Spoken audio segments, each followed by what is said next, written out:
How to determine which materials to farm next. Hi there, I'm Goldenrods, and today we'll be taking a look at how I determine which materials I farm and which ones I decide to farm next. So, this is a little complicated to explain because this is my personal preference. So everybody else can have a different preference on which materials they choose to farm next, or which ones to even go for, and which ones aren't worth it, and all of that. The only problem is, I don't really know how to explain it, It's really hard for me to explain, but let's go ahead and get into this. So, first of all, I'll go through and I'll look at materials. I'll look at some of the ones that I know of that are really easy to obtain. So, for example, I know something like Lich Bloom is really easy to obtain.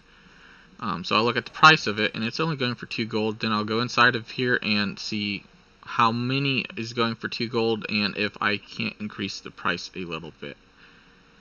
So it looks like we can go up to about 3 gold, 10 silver. That's about the most I'll expect to get out of it. But let's take a look at a different material, because that one's not quite in the price range I want it to be. It might be easy to get, but it's not necessarily worth it to get. So what else do we get from farming Lich Bloom? There's other stuff, so let's take a look to see if we can't find any of that. We might have to search for it. Sometimes I do, sometimes I don't. So Ice Thorn is another thing you get from farming that. And it looks like I can go up to, let's just say 1 gold, 80 silver. Again, not very much, so it's not really worth it. But what else do you get from farming those materials? So we come over here to elements, and we look for crystallized life, if I can find it. Crystallized life is going for 4 gold per unit. I can get it up to about 7 gold per unit. But we can also look at the eternal life, which is only going for 55. It takes 10 to make 1 eternal, so you really want to just sell the crystallized life as it is. But what else can you get from that farm? So we'll go into ores, because if you are a miner and an herbalist, then you can also pick up the Sarnite ore, which is going for about 10 gold per unit. You can't get any cobalt, so I'm not going to look at that, because the locations that you can farm Ice Thorn and the Lich Bloom, you don't get cobalt from. So you got Sarnite ore, and it looks like 10 gold's about the best you'll get out of it. And you also have titanium ore,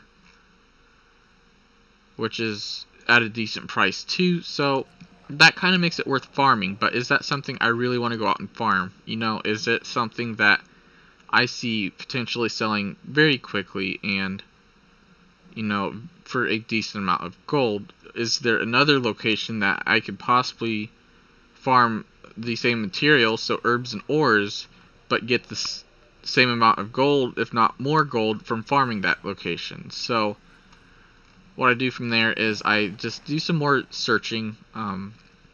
Let's pick monolite ore for the next one, because this is what I'm currently farming. Monolite ore is going for 9 gold per unit at the moment. I did sell a bunch for 12 gold per unit, so I had to have just sold it at the right time, because as we can see, monolite ore has dropped in price. So is monolite ore still worth it to farm? Well, I'm not too sure yet. A lot of this also does require testing. So go out and test for a little bit, farm for 10-15 minutes in each location that you are debating on farming. And then whichever one you decide to actually farm, I would just go ham on that farm for a little bit and farm until your heart desires. The reason why I say that is because I don't typically farm for an hour straight. I usually farm here and there for about a total of 3 or 4 hours in one location, and then I move on to a next, unless if I see I'm doing really good with the one I'm currently on. Since I'm currently on monolite ore, you got that at 10 gold. Let's see if we can't find storm silver. It looks like that. Nope, 8 gold per unit. I think I sold storm silver for around 5 gold per unit, so this did go up. But what else can we get from this? So you got herbs. So you got sea stalk, which isn't really worth it, but I am going to buy it because I have a good shuffle for it. Either way, I will buy cheap herbs and shuffle them, or you can farm cheap herbs and shuffle them. Either way works. I would highly recommend shuffling the BFA herbs though if you are out in BFA and you are farming any BFA content. Mostly because you can make almost double the amount of gold from basically just sitting in one spot and milling them all. You know what I mean? Who wouldn't want to double their gold if they can, you know? So, with this shuffle in mind, and I'm farming monolith ore currently, then that should mean that I should be making a decent amount of gold through farming monolith ore. I did go over where to farm monolith ore earlier, so if you are interested in that, feel free to look at it. However, if